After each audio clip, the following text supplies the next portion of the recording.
So I've made it to Qiqihaer and I'm currently standing on Nanjiang Bridge.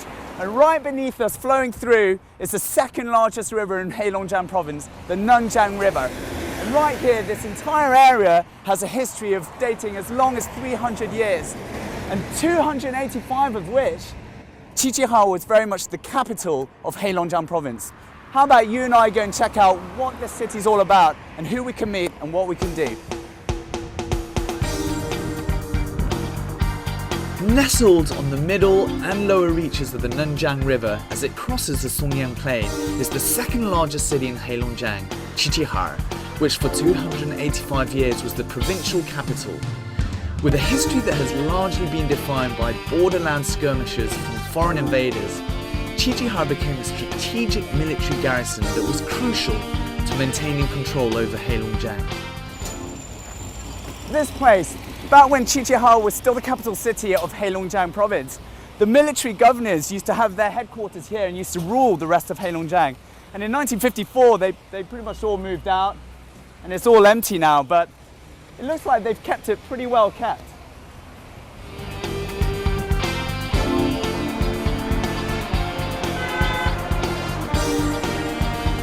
As I walk around Qiqihaer, I happen to chance upon a street performance of Iron Zhuan and various other local songs and dances. Iron Zhuan is a local art form that is very popular in northeast China. Its origins can be traced back 300 years to when rural villagers would perform comic songs and dances to help people take their minds off the harsh conditions. Over the years, Iron Zhuan has evolved to entertainment for large audiences across China. If you're in Qiqihaer, it won't be unusual for you to see lots of these types of performances.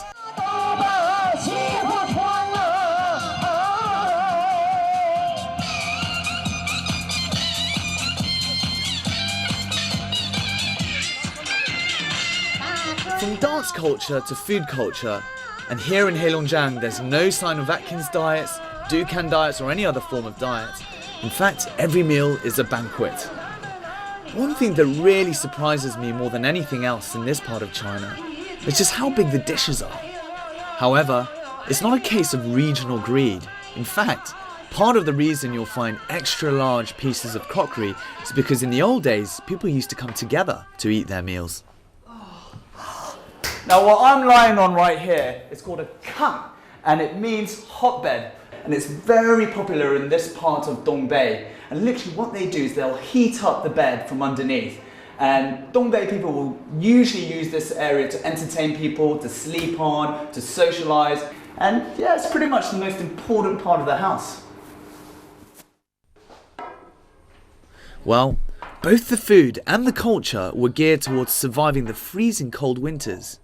In the old days, most of the food would be boiled and people would drink and still drink copious amounts of baijiu liquor, which would help keep them warm. And so, it's customary for people here to politely make you drink more.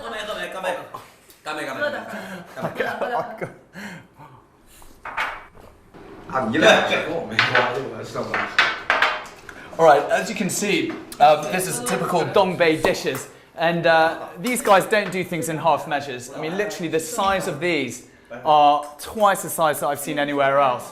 So here you've got a bit of sweet potato. Here, I think this is called Da Feng She, which literally means great harvest. And they just put a lot of vegetables in and all that. And there you've got a bit of tofu. Here's some sweet cornbread, I think. And this here is some of the local produce that they have, and it's literally much stronger than vodka. It's about anything between 40% right up to 70%. So for you kids out there, you know, be careful of this stuff, especially if you're in Qiqihaer.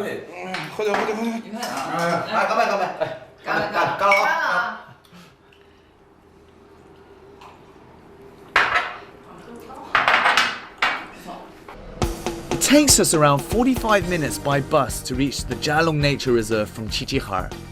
Here, you will find one of Heilongjiang's prized ecological wonders. Set up in 1979 along a bird migration route that extends from the Russian Arctic down into Southeast Asia, the reserve is made up of around 210,000 hectares of wetlands.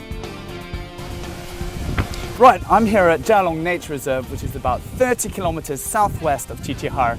And this whole area right here is an eco-friendly zone. So we've had to park the bus over there and got to get ready to use one of these eco-friendly eco-buggies. Right, let's go.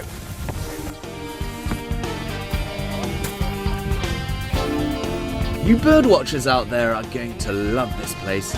The reserve is home to a plethora of your favourite avian buddies, including 4 species of endangered cranes. And having done some research myself, I'm especially excited about seeing the rare and endangered red-crowned crane.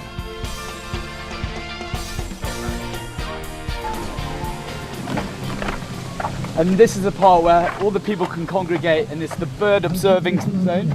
And here you can see all 260 different species of birds. It's pretty exciting. I'm really looking forward to seeing the red crane bird.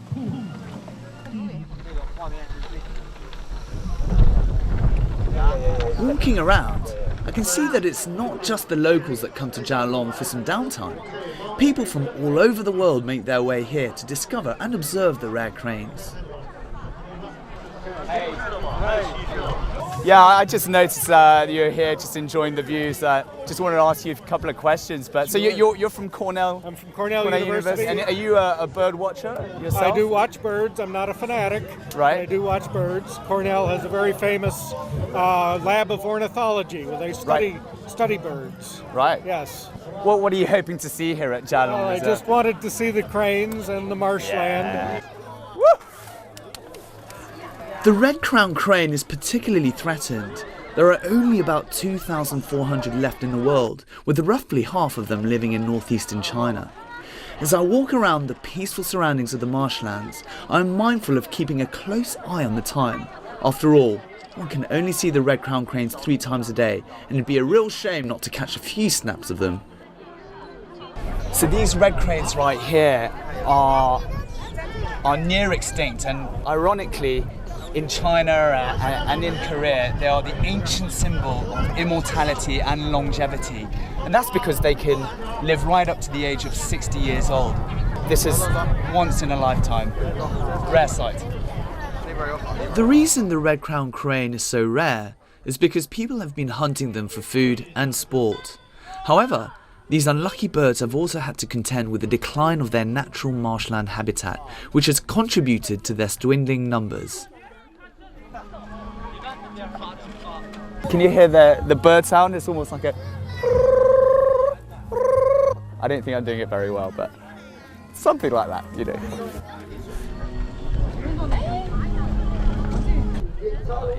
Luckily, in the reserve, there are rangers to protect and help grow the crane population.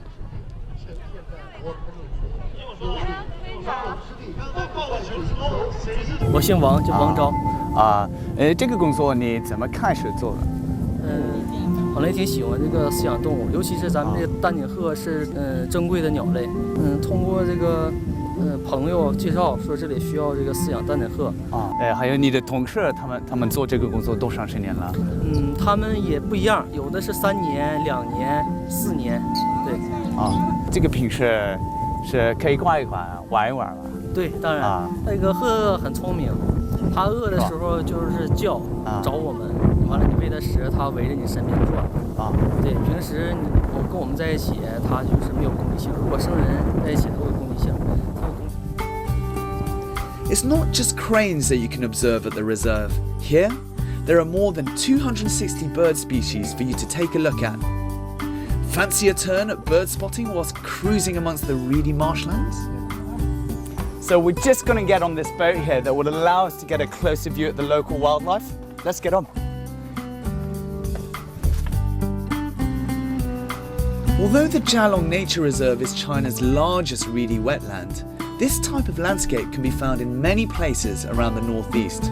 In fact, a couple of hours prior to coming here, we also witnessed the wetlands surrounding Daqing.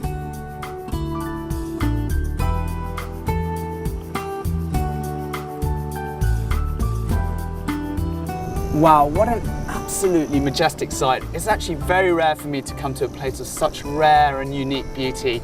And unfortunately, we're running towards the end of our episode. Daqing and Qiqihaer were both very different places, but for me, the Zha Long Nature Reserve really was a true highlight.